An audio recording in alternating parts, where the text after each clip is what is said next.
I'm going to go ahead and start our intro. So welcome to our WellCats Wellness Education Series for May. Just to give you a brief overview, most of you are probably familiar with the WellCats program. That's how you got here, but just in case, WellCats is the Texas State Employee Wellness Program. As of this spring, everyone was automatically opted into it, so you are all officially WellCats members. It is free for all benefits eligible employees. We offer group exercise classes, proactive nutrition cooking classes here on campus, also one-on-one nutrition consultations, health behavior change coaching, and wellness education series on various wellness-related topics. Here's our QR code and our email if you want to reach out to us. We also do individual customized visits for benefits presentations, stretch and movement breaks, or whatever other wellness related topics you'd like us to cover. So today's session is Unmasking Anxiety in honor of our Mental Health Awareness Month, May. And our special guest today is Dr. Claudia Carroll. She is the supervising psychologist and group therapy coordinator here at the Counseling Center, Texas State. She was previously in private practice as well as a past director for health and counseling at St. Edward's University. Welcome, Dr. Carroll. Thank you so much for joining us, and I'm going to go ahead and pass it over to you. Okay, great. Get in here to see if I can share my screen. It's a privilege to be here. I've did some WellCats presentations last year, and I'm really excited to talk with you today. Let me get my PowerPoint up. Make sure everyone can see that. Can we see PowerPoint? There's thumbs up. Okay. Are you seeing the presenter side or the other side? I see. Do you see my notes? Yes, I do. Then I always have to flip this around. So this is something great. Okay, great. Wonderful. Perfect. Yeah, so I was excited to talk about the topic of unmasking anxiety today. A lot of time, because a lot of what I did in my private practice and a lot of what we do here at the Counseling Center is work on anxiety. That's probably the most common presenting concern that our students have on campus is anxiety and managing that and managing their stress. And I know that staff and faculty were also not immune to that as well. So I'm happy to talk through that.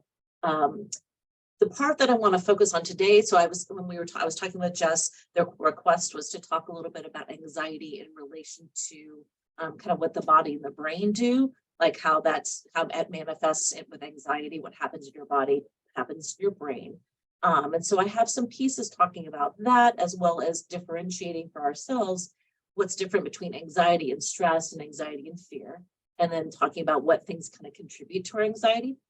And then I also have some time to talk about general coping strategies and self-care.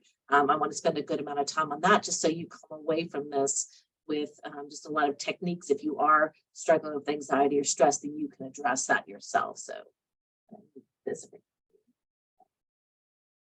and so just kind of starting off with a definition, what is anxiety? So if we think about the American Psychological Association, of course, has its definition of it. And so theirs is emotion characterized by feelings of tension, worried thoughts, and physical changes like increased blood tension. So if you see that definition, it's certainly a cognitive thought process. Anxiety is what we think, anxious thoughts sometimes, but it's also what happens in our body, and it's what happens in our behaviors. So it's a really kind of a situation or experience that taps into all parts of our functioning. And for each person, that's going to look a little different. So part of what we'll talk about today is, how do you notice your anxiety? For some people, it's very much in their thought process, and that's kind of it. Some people, it's very much in their body in terms of feeling panic or having those kind of acute sensations, and they don't have the thoughts. And for most of it, it's usually a bit of a combination. Sometimes one part drives the train and sometimes the other part does. So we'll talk today about how you can understand what your body's doing and get those early signs that maybe some anxiety is there. One thing I like to put here, it's called the Yerkes-Dodson law, which is one of those kind of fancy things. But when we think of anxiety or stress, those things, we need at least a little bit of it in order to function. And so, when we talk about stress reduction or stress management, anxiety management, we're not trying to go to zero. We're not trying to go to where we feel no stress at all. Because if you look at this outline, what the research has shown is if we have too little stress or pressure or urgency, whatever you want to call that, we're not going to be motivated to do much. We're not going to really be performing at our best because there's nothing really kind of basically urging us to get off the couch and do things. We're just going to be kind of in more of that kind of basic state of there's no reason for me to function a little bit better. Moderate stress, if you look at that, that's where we kind of get stimulated to do our work. There's, maybe a deadline coming up. We're like, okay, I'll get started on that project. Or these errands need to be done because there's a deadline on there. And so that allows us to be alert and engaged and challenged, and that's where our optimal performance is. And then if you move farther along that, too much stress on the opposite end, that's where we get a lot of high anxiety, and that actually does decrease our performance. We get frozen sometimes where we can't do anything or start anything. We get overwhelmed kind of emotionally, cognitively or physically. We don't think as well. We don't remember things as well. And it just is a detriment to our performance. So what we're trying to do to help you understand your anxiety is what's your moderate level? What is yours? Not too little, not too much, and what works just for you in terms of a stress or urgency. I'll also say as I'm moving along, I may be able to see the chat, but if for some reason I don't see the chat as we're going along, if someone can alert me if there's a question, I'm happy to answer those along the way. So a little bit about the difference between anxiety and fear. So if we think of fear, as we see the nice shark here, fear is experienced when we are in the presence of a dangerous threat. So there's something that tells our body, nope, danger, we need to go get out of here, we need to fight it, we need to do something to protect and save ourselves. That's sort of a human nature kind of thing, and actually in the animal kingdom as well. Let's get out of the threat. Anxiety is something that we experience when we anticipate a future threat. So shark's not there, but we're thinking about the shark. And so in some ways, our body doesn't always know how to differentiate that. How we think, how we feel, the hormones that are secreted, the way our brains are working can be very similar, whether there's the stressor is there, whether it's not there. So if we kind of consistently get reinforced with that fear, we can develop anxiety, sort of an anticipatory anxiety, like what if there is a shark there? A lot of that comes about when we've had kind of experiences with, say, like fears of like spiders, snakes, those kind of things. We've had an incident. But then what we do is we kind of worry about whether or not that creature is going to come back up, and then it becomes more and more and more anxious. So we really have a pre-existing anticipatory anxiety for that situation. The example here that we give is like giving a presentation. We might have some fear about speaking in public. What are people going to think of me when we go ahead and do it? Versus worrying about the presentation that you have to give next week. So we're not even there. We're not even doing it. But we're doing the same thing in our thought processes and in our bodies prior to the stimulus being there. And so that then it becomes more fearful. And then stress and anxiety, a little bit of difference. How do you notice? Because I think they sometimes get misidentified as each other, but they're also very correlated. Stress is our reaction to any kind of demand, perceived challenge, threat, or change. Stress can trigger anxiety. So that's in some ways how they're related. And if you look over here at the Venn diagram, there's a lot of overlap between stress and anxiety. The way we try to differentiate between those is stress is usually I say, a short-term response to a recognized threat. So there's something, and threat is sometimes, an urgency. So there could be a threat, there could be a deadline. So stress related to something specific that is probably going to have a short duration. There's going to be an end point to it. Anxiety is something that can linger a lot longer, and it might not have an identifiable trigger. We might feel anxious about a certain experience, or we might just feel anxious and not really know why. And so there's different kinds of anxiety that we can experience. And if you look at the Venn diagram, a lot of the symptoms are there's a lot of overlap in terms of heart rate, faster breathing, diarrhea, or constipation, but a lot of these symptoms can really kind of be in either category. So one of the things we want to think of is what we're experiencing short term. Is it around something specific, and then we can create an action plan to manage that? Or is it something that we're not sure what's happening and has gone on for a longer period of time, and maybe that's more anxiety. When we do have a stress response, went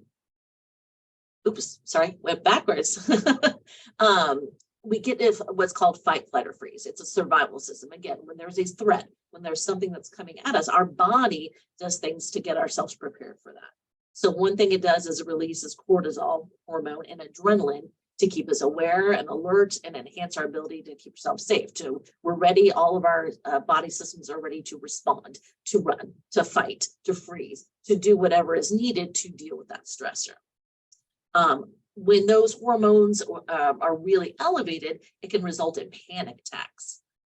So it's where we feel like there's a threat there when there isn't. So an example I often give is like, say you're walking and you're hiking, and you see there's a stick or something that's across the path, but your brain identifies it as a snake. So there's a false alarm, there's not a stressor there, but our body responds as if it was something threatening, and we get that high elevation of cortisol, and we have that adrenaline, which usually comes with faster heart rate, faster breathing, sweating, nervousness, feeling of dread, and we might get a panic attack. So those are some differentiation there between those things. One thing I do want to point out, I keep doing that. I need to stop with the roller ball on my mouse. One thing I want to highlight is the cyclical nature of anxiety. So a lot of times, if say we have a trigger, and for example, I might put public speaking. That's a pretty common one that a lot of us experience.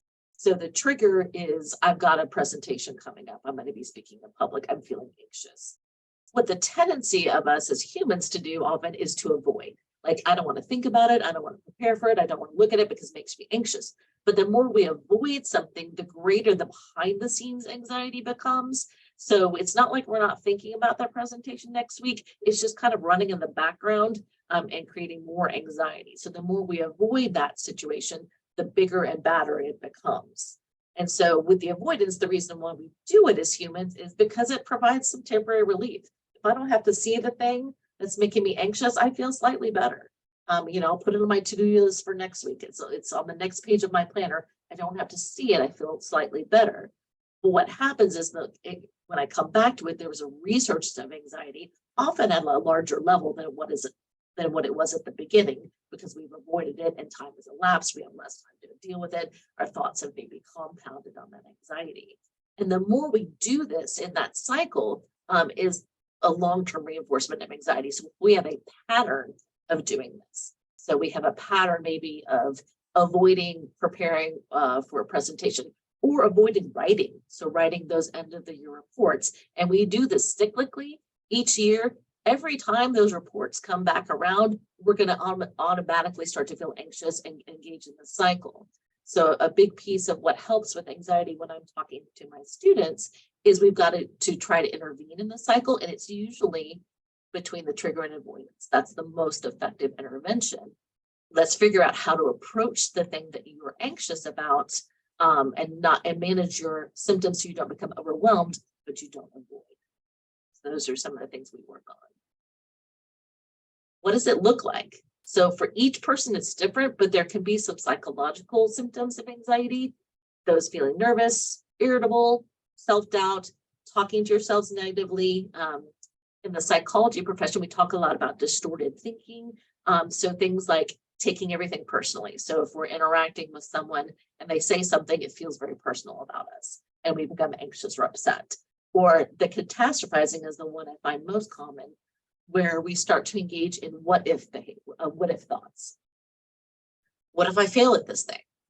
What if this happens? What if this terrible things happen? And what happens with anxiety is we usually live in that space. We stay in the what if, like, what if this horrible thing is going to happen?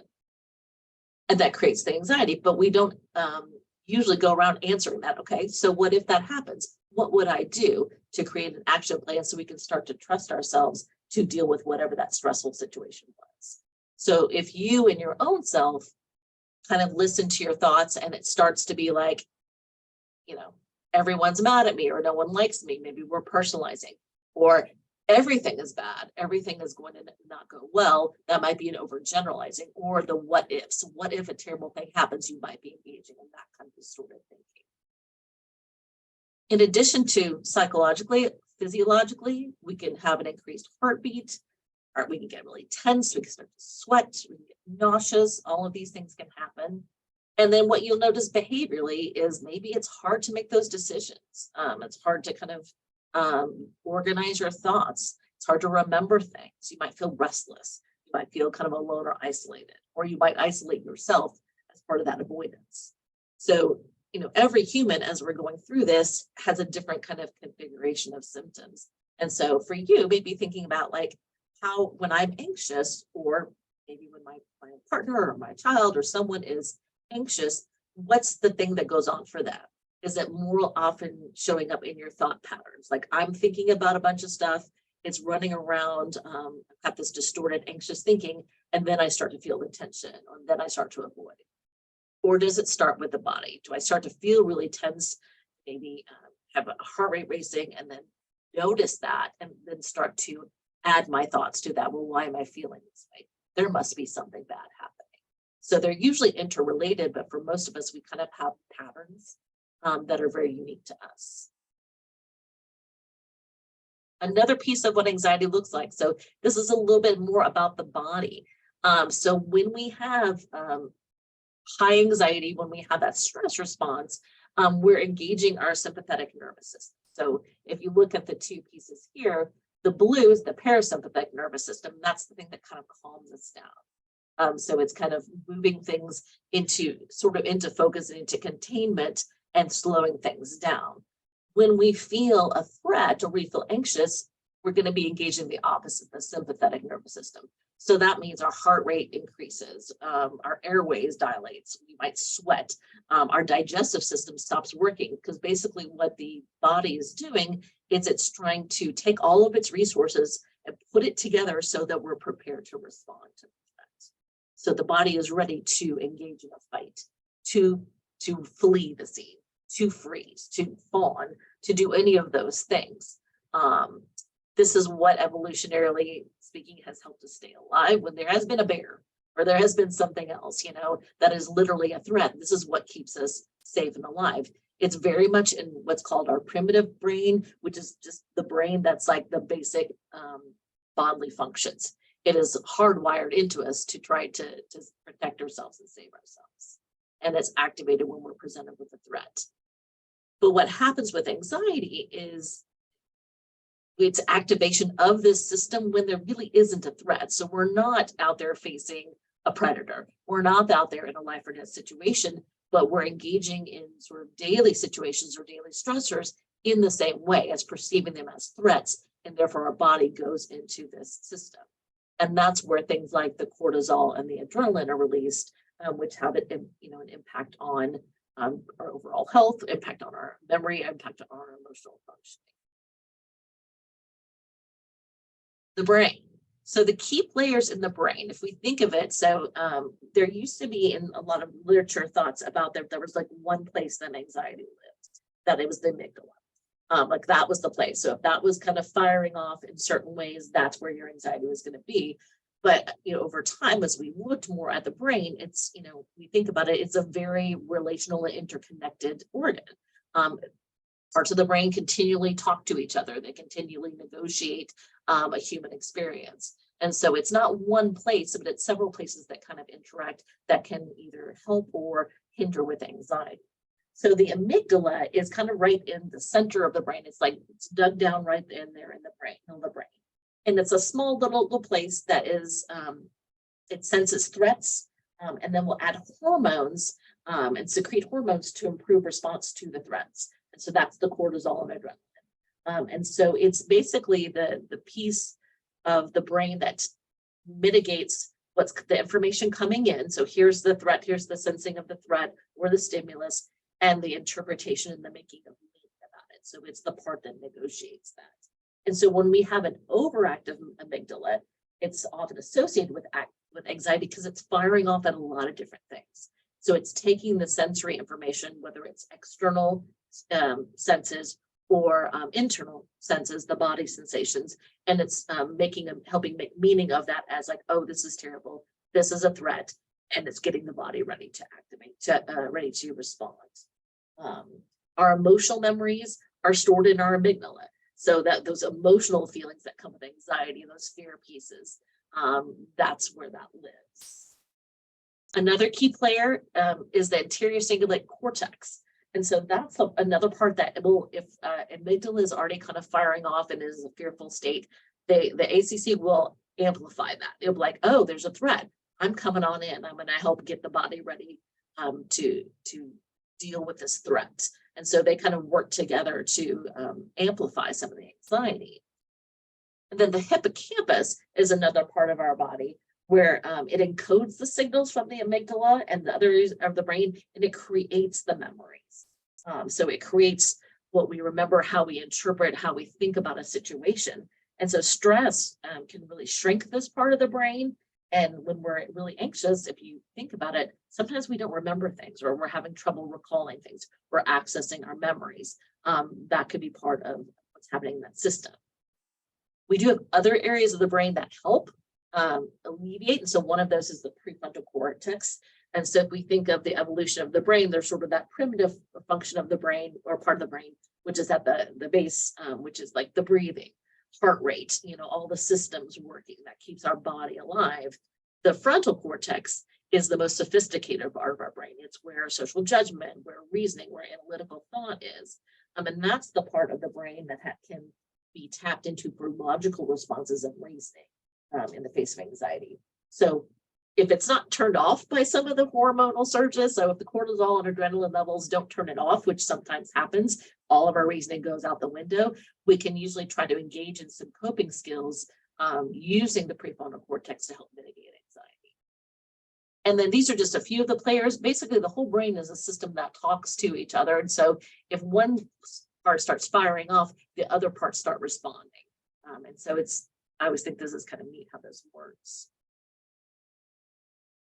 And then when we have the increased cortisol, and these are the things that probably if you've talked with a physician or someone else about anxiety, these are some of the things they might talk about, the physical impact of having kind of chronic anxiety or high levels of cortisol at all times, or at many times. So insomnia is definitely a big piece of that, because if you think of like a fight or flight hormone that's coming up, they're ready to respond, that's not going to make you go to sleep. That's going to keep you alert to try to save yourself.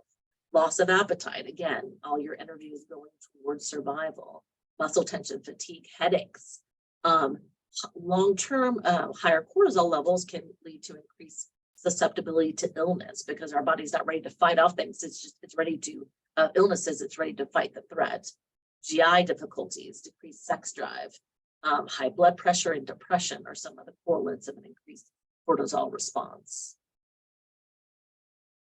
And then common contributors to stress and anxiety, these are things that are, as you take inventory of yourself and kind of your own anxiety, or, someone close to you, think about your life and the things that are going on externally. What are the things that tend to be more stressful? What are the things that might stimulate anxiety for you? So a lot of times it's major life changes, even the good ones, even like, kind of getting a new job, moving into a new house, getting married. Those are, great, wonderful things, but they're also changes. And so that can stress out the system and create anxiety.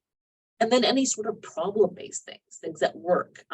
End of the semester, I know for a lot of students, as well as for faculty and staff, is a time for higher stress and anxiety as we try to wrap things up. Relationship difficulties, external things like financial problems, expectations. And so things can come at us from the outside to increase our stress and stimulate an anxiety response.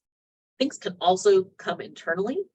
So some of our stuff that we might carry with us that might impact our anxiety is difficulty with dealing with uncertainty, with ambiguity. So if there's not an answer to something, do we get more anxious?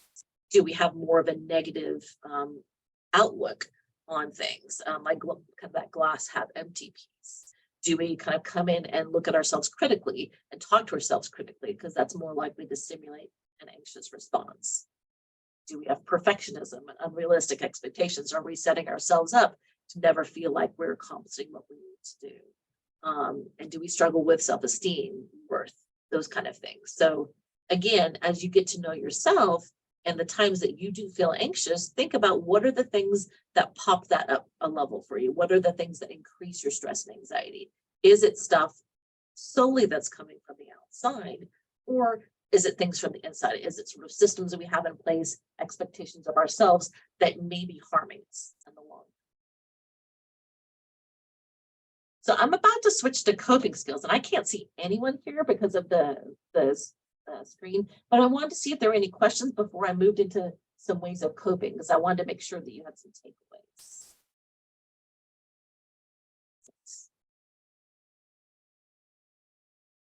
You could put it in the chat or speak up. I'm totally okay.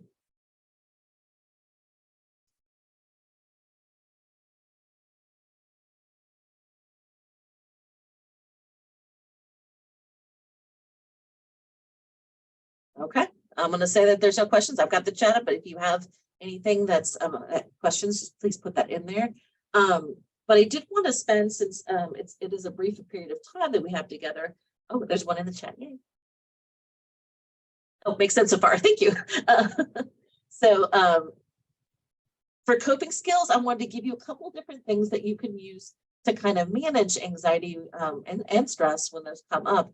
And they're just kind of in different categories. So the first one I wanted to share is progressive muscle relaxation.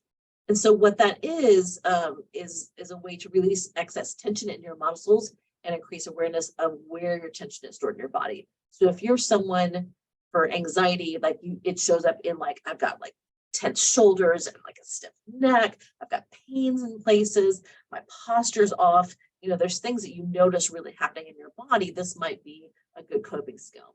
And so the way we do that is we start usually at the top of our head and work our way down the body. And we go just in increments, and we go to different parts of our body. And for that kind of a count of 5, we tense something. So we can do the forehead, but I usually try to demonstrate with the hands. So if you take your hands and you just kind of squeeze them and grip for 5 seconds, feel discomfort, but not pain. So don't hurt yourself, but kind of get that balled up tension there for 5 seconds and notice what that feels like.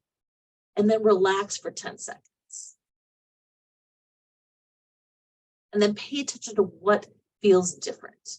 And then repeat that. And then what we do with the relaxation is we go from top to bottom, and it's kind of like a body scan.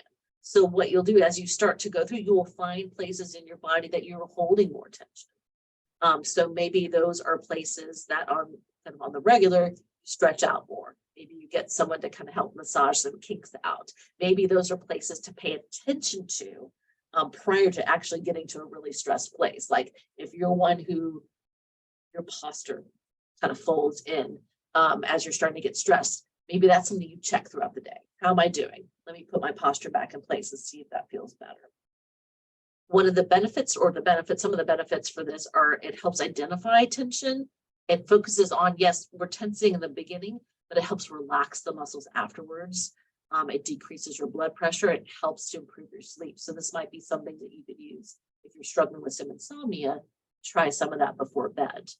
So that's kind of a physical coping skill that can help with anxiety. Other coping skills are in sort of a category called grounding, because sometimes when we're anxious, there's that feeling, we're just feeling really scattered. Like I'm not really here, I'm not coping well, I'm thinking about 1,000 things at the same time, or I'm feeling 1,000 things at the same time.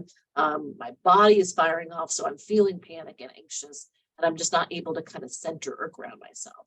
So these are several coping skills you can use to ground yourself.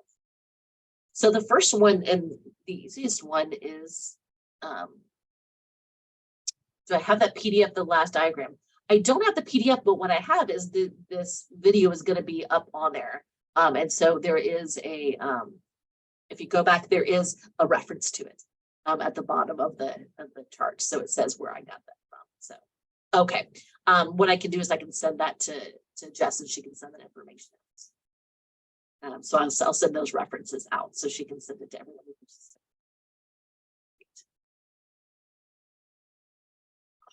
So yeah, so for coping skills, for the grounding, name all the objects you can see. So if you're really kind of in a higher anxiety state, just look around, like literally look around your desk and name what you can see.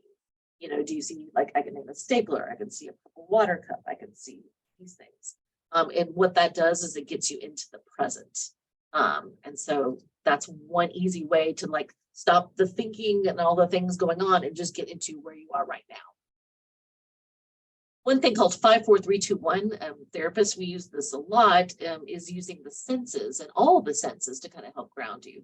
So this is in this particular order in the graphics. You could do 5 things you're hearing. Sometimes that's harder. So sometimes I actually start with 5 things you can see, just because that's usually in the, if you have vision available to you in that location, that's usually one thing you can see more things. So, but in this case, it's 5 things you can hear, 4 things you can see, name 3 things you can touch, 2 things you can smell, 1 thing you can taste. And so going through that activity, again, is also connecting you to your environment, as well as connecting yourself to your body and all those different senses. So it's not just looking, but it's naming, but it's like listening. It's like smelling, it's feeling, it's getting your body in the room again. Counting colors, similar to 5-4-3-2-1, just go around, pick a color. What are all the things that I see around me that are blue? Let me name those. If that doesn't kind of calm me down, pick a different color.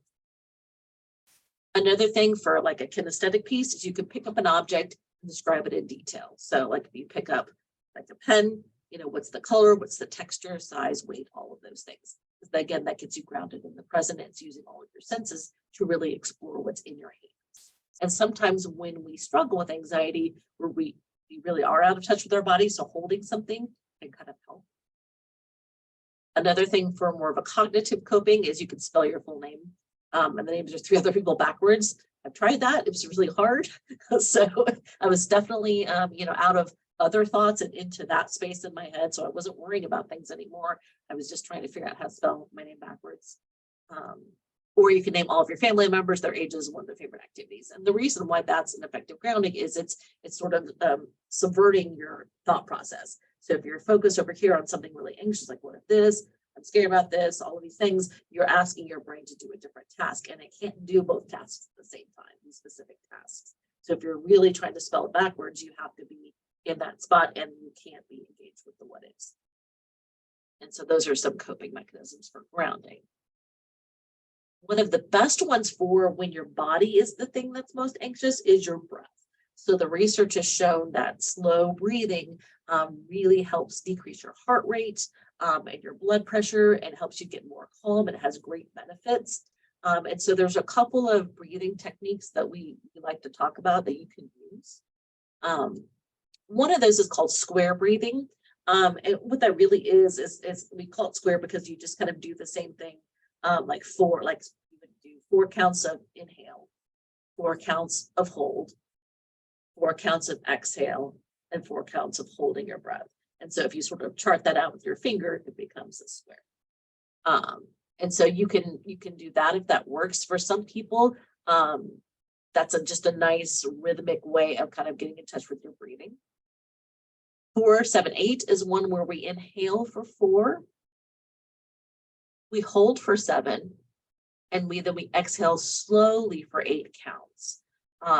Some people like this because they like the feeling of the holding of the breath and then the slower exhale. So that helps them. For some people, that's actually more stressful. So the holding of the breath might feel more stressful. The slower exhale might feel more stressful. So again, you kind of have to work with what fits with your body. And then just as you're doing this, you always want to make sure you're using your diaphragm in the breathing. So for most of us, when we're highly anxious or just kind of really even in our daily life, we tend to breathe really shallowly. So we breathe just kind of from the upper part of our lungs, not getting in a full breath, especially if we're highly anxious and sort of hyperventilating or kind of getting that really rapid breath. It is all at the top of our lungs. So if we think of kind of physiology or human physiology, and you think of the lungs behind the rib cage, and where they're stationed in your body, there's only a very small part and more the narrower part of your lungs that is above the rib cage at the top. So if we're breathing from that spot, we're not getting in the amount of oxygen we need to kind of give that to our bloodstream, give that to our organs to calm things down. So the diaphragm, if we think again about the rib cage and the lungs behind it, is what is right below the rib cage. So that's the the part of the tummy that, that kind of can stick out, and sometimes we don't like that, but it's important to stick that out. So if the diaphragm, it goes down and out, so it's that big belly breath. So as you're doing slow, deep breathing, make sure you're using your diaphragm and it's coming from that lower part of your body, just really slow, and that will calm down your heart rate, and that will give you a decrease in your anxiety and stress. And this is another, just one way to interrupt our anxious thoughts. So this is a coping strategy that people talked about. It's called AWARE. Who doesn't like an acronym? And so this one says, when we're feeling anxious and thinking anxious, what we need to do first is accept it and acknowledge it. So if we just try to avoid it or fight it, it's not going away. It's there. So let's just kind of look at it and say, okay, I see that you're here. I'm anxious about this thing. I see that worry is there. And then the W is watch and wait. So just part of that is remembering that even if I'm having these thoughts, I am not those thoughts. I am separate from the anxiety. This is a thing I'm experiencing. This is not me. And so one thing that we can do is sort of watch the anxiety, which means sort of being curious, being distant, and a non-judgmental observer. So it's like, okay, I'm feeling really anxious about this particular report. I see that here. Let me kind of explore that. I wonder why. I wonder why that's happening. Let me get curious. Is there something specific about that that's bothering me? Is there something that, maybe I need more information for? It helps us to not be living in the anxiety, but to separate out and then try to figure out an action plan by looking at what's happening. Act is, again, they call it sort of continuing your day. So get into the one task on your hand, get on your breath, kind of get recentered and just kind of move forward. You may only make 2 steps forward that day on that project. You may make it all the way to the end point, but the reason we emphasize act is to counteract the desire to avoid. Just do something, re-engage in some way to find yourself addressing the situation. And then R is repeat. If we're not feeling a decrease in anxiety, keep repeating that, and that can help us get refocused on the present and making progress on that task. And then the E is expect the best, and it's more of that positive framework. It's like, this is temporary. I am not my anxiety. This is an experience I'm having, and it will pass. It will dissipate over time. One thing for me, I always like when people are in that what if stage of kind of cognitive anxiety, like what if this happens, is again, always answer that question, even if it's a scary question. Because sometimes we have some scary questions like, what if something horrible happens and we don't want to know how we would feel, how we would cope. We just don't want to deal with that. But what happens is that fear will still linger if we don't answer it. So even if the worst thing happens, the thing I don't want to have happen, my question I ask my clients is, can I survive that? Not will I like it, not will it be helpful, not will I enjoy it, not will it be good. None of those things, those preferences, but can I survive that? Can I pick myself up and move in a different direction? And if so, how so? And if we can answer those questions like, yes, I can survive it, and yes, I can do these things, we always kind of trust ourselves that that we can do something later to address it, versus feeling stuck in the fear of something bad happening that we can't control. So those are some skills. And then just thinking about, for you, what does my anxiety look like? Understand your own anxiety. When you are anxious, what do you feel emotionally, physically? What do you do? What do you think? So take a minute now and just kind of do a little bit of an inventory, maybe about the last time you were feeling anxious. How did that manifest for you? Is it more in your thoughts, your body, or your actions?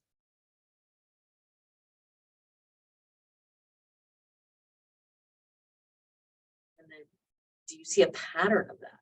So maybe, do you see like repeatedly when I'm anxious, it tends to be my thoughts. It tends to be my worries that then creates tension or other symptoms in my body, and that leads to avoid things. Or is it my body?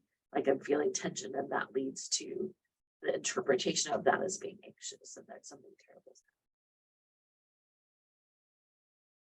So get to know yourself in terms of your patterns, what's happening. And again, kind of going back to that aware piece, to get curious, to separate from what's happening and look back on it and see what what the pattern is, what's starting this cycle or this train of anxiety. And then you can get to know if it's more physical, then what you might want to do in general is make sure you check in with yourself physically throughout the day. Make sure you work on relaxing the body so that you can notice early warning signs of anxiety. If it's the thoughts, then that's the place you want to check in regularly. How am I doing with that? Do I hear any of those limiting thoughts about, things feeling too personal or what ifs or overgeneralizing? So just get to know your own patterns so you can find points of intervention. For you, what does an optimal level of anxiety or stress look like? And we're all wired differently. So you need to kind of figure out for yourself, what does that look like? So, and then how do you know if it's getting too high? So if you think of a scale from 1 to 10, for you, what does a 1 look like? What does it look like when you're pretty chill? There's not much anxiety going on, not much stress. What does a 5 look like for you? What kind of symptoms are you noticing? An 8, a 10, when you're kind of at the highest level. So again, getting to know yourself and what your anxiety or your stress response looks like. And then this was a nice question. It's like, how could others know you're anxious? So if we're in, supportive relationships with either partners or friends or other people, coworkers, are there ways they might know that you need maybe some support or need to kind of have a conversation, or ways that, they know when your stress levels are too high? A lot of times with anxiety, we feel just very alone in it. So I think using our community and our resources for support, for checking out, our thought processes, for, going for that walk at lunch to kind of manage our physiology is really an important piece of that. And so part of the managing, we will all get anxious at different times. No one is immune to that. What we just want to do is kind of keep it in a manageable space. So balance and self-care is a big piece. And what self-care looks like for you is going to be specific to you. What are the things that recharge your system, that bring you relaxation, that bring you some peace, or that give you energy? To keep moving. Physical exercise is really shown to be very helpful in managing stress and anxiety and depression and those other things. So finding a movement that you can do and that you can do regularly, that you enjoy, is really helpful. Positive self-talk is really helpful. So how we frame things becomes our reality. So if we frame things all the time like this is going to be terrible, we're going to live in this space where everything looks pretty terrible. And so we want to make sure to try to talk in a positive way, not to ignore or sort of, let's pretend those stressors aren't there, but to maybe look at them as opportunities, or look at them in a way like, okay, how can I not let this affect me? Or how can I learn from this? So it's not sort of just putting on rose-colored glasses, but it's watching to see if the way we interpret things is contributing to the anxiety.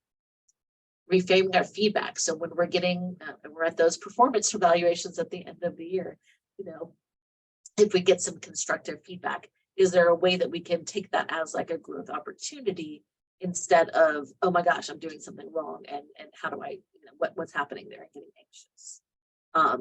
Giving ourselves props when we're doing well and when we handle something really well that we may have struggled with before is really important.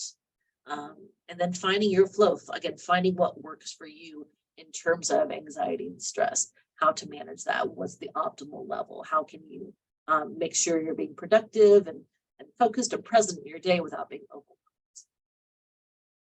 And then self-care, I wish I was in this picture right here, but that's sort of vacation if someone gets to do that. But categories of self-care are really basically taking care of the body and the soul and the spirit. So nutrition is a big piece. The more you feed yourself good foods, the more your body and your brain, everything is going to stay in kind of a homeostasis or balance. So the tendency when we're anxious or stressed is usually to go for some things that might not be as nutritious or might disrupt our body system. So that's often caffeine. Sometimes that's alcohol or other substances kind of putting in our body. A lot of times that's sugar. A lot of times that's excess salt, fried things, those kind of things that are sort of maybe comfort foods to us, while in the moment they provide a little bit of emotional support. in the long run, they're going to keep our body out of balance and always react. So the more you can kind of keep your nutrition in balance, that will help. Sleep is a huge one, and I know there's an interrelationship that the more you're anxious, the more your sleep might be disrupted. So working on sleep hygiene, making sure that when you go to bed, is it dark enough? Is it quiet enough? Or do you need that ambient white noise? Is the temperature right? Is it comfortable enough? Are you staying off your screens before bed? A certain amount of time before bed, that includes your phone. Are you, exercising or eating or doing things too close to your bedtime? Do you have sort of rituals just for that prepare your body and your mind for going to bed? So working on creating a consistent framework around your sleep can help. Physical activity, again, that's proven to help with anxiety and stress management. So finding something that works for you. Our people are incredibly important. I think one thing we found in the research coming out of the pandemic is that some levels of anxiety are much higher afterwards, because I think in some ways we kind of lost from our social support and our people. Even if we were connecting on Zoom, it wasn't quite the same thing. And so I think, making sure that we spend FaceTime, like literal 3-dimensional FaceTime with people, even if we're not talking about the stressors and the anxiety, that emotional connection can really help. Hobbies, things that have meaning for us. So if you do art, music, volunteer work, if your spirituality is important to you, making sure you make time for those things that have nothing to do with job or anything else that might be stressful. Nature, I know it gets hot in Texas in the summer, so that might be harder to do, but maybe early in the morning, get out in nature. And then finding some time for reflection. So for some people, that's journaling. For other people, that's meditation. So there's just a lot of different ways that you know yourself best, that you need that you can engage in self-care to create a better balance for yourself, to manage stress and anxiety. So I think for me, sleep is kind of the one that goes for me. I know that in particular, when I'm anxious or stressed, my sleep is going to get disruptive. So I work really hard on trying as much as possible to keep a similar routine around my sleep in order to not have that increase my anxiety. And so for you, think of these things and which categories of things are important for you to maybe create a self-care plan, which we're going to talk about. So if you're going to make a plan for yourself, healthy activities, what are the things you're going to do that's going to contribute to you feeling less anxious, that's going to manage your thoughts, that's going to manage your bodies in a proactive way? So exercise, sleep, meditation, those things. So literally think about, the things that are important to you, within the past semester, how much time have you made for them? You carved out time 5 minutes a day to meditate or breathe. Have you carved out time once a week to spend time with friends or engage in hobbies? Are you exercising? Those things. So think about what you can specifically do now that's going to be able to kind of manage anxiety in the future. In addition, things to avoid. So we think of drug and alcohols, that never really helps anxiety. It's putting a chemical in your system that your body then has to deal with and kind of metabolize. For some of it's people. There's certain people that might escalate our anxiety. So if there's a way to maybe minimize some contact with those people, that might help. Staying awake all night. That's usually more for students, but sometimes we do that too. Think of some positive thoughts. So when you do find yourself in a very anxious spot, what would you say to yourself? It's okay to feel this way. It's not a catastrophe. This is past. This will pass. So think of something that resonates with you that you could say to yourself that says, okay, I might be feeling anxious, but this is temporary. I'm going to be okay. I will figure something out. So something in that line that you can kind of have at the ready to stop and share with yourself if you're starting to feel an increase in anxiety or stress. And then list out ways you can reach out for support. People are supportive, positive environments. So say you're anxious and you're not feeling like you're able to have like a full conversation or connection. That part of yourself is overwhelmed. Sometimes online environments can be helpful, like things like, I know for me, like some places that have like really funny memes kind of help distract me. Talking with certain friends, even over text, if I can't manage a conversation, having connection over text can help. So, kind of gauge for yourself where your stress level is, and what you're needing and where you can get that support. But I do encourage you to find other environments or people that can help you. And then think of next steps you can take when you're anxious. So again, what are the things you could do now to improve your self-care? We're in that kind of sweet spot gap between the semesters. Think about coming into the summer and then coming into next fall. What are some things maybe in your work day you can start to put into place to prepare for those times when it's going to be more stressful? Maybe it's taking that wellness leave and that's the time you take a walk. Or maybe it's, figuring out a nutritious lunch that you're going to just kind of bring every day. Or a particular office bestie that you're going to make sure to have coffee with once a week to just kind of gab. So think about how to set up your work environment here at Texas State for success, things that are already kind of in place before the anxiety or stress. And so thinking about, again, these steps will help me work towards my goal of decreasing anxiety, peace, less stress, more connections. So you can have a specific kind of personal goal. So that were the main things I wanted to share. As usual, I usually make too many slides for a presentation. But I did want to highlight campus resources. Jess already talked about WellCats. Bobcat Balance is part of your benefits.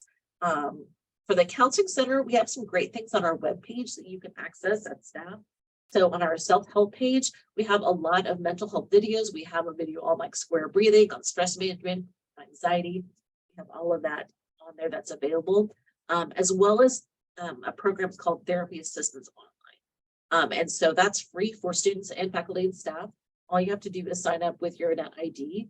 And it has modules on there with videos and other kind of exploration experiences about anxiety, mindfulness, coping, depression, a lot of different things. So that is on this is the Tau Connect, but you could just go to the Counseling Center webpage.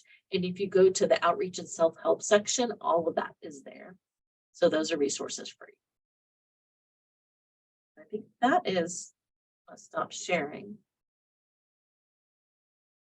That is the presentation. Any specific questions or things I can kind of answer or help out with? Happy to do that.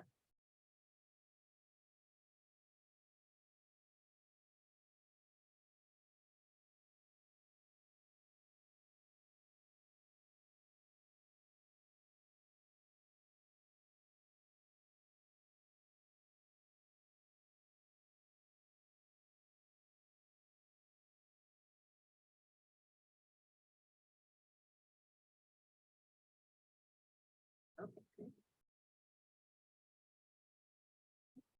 And I think, as Jess said, this will be on the YouTube. And what I'll do is I will take some of the resources from that are inside this PowerPoint, like the websites and the places to get some of these PDFs. And I'll just send a little list to Jess so that she can send it out to participants. So yes, you can watch the video, but also if you just want to access some of those resources, I'll send those to Jess. Absolutely. Thank you, Dr. Carroll. And yes, we will get this recording up on YouTube ASAP, and we can place those links in the video description so you'll be able to access all those resources.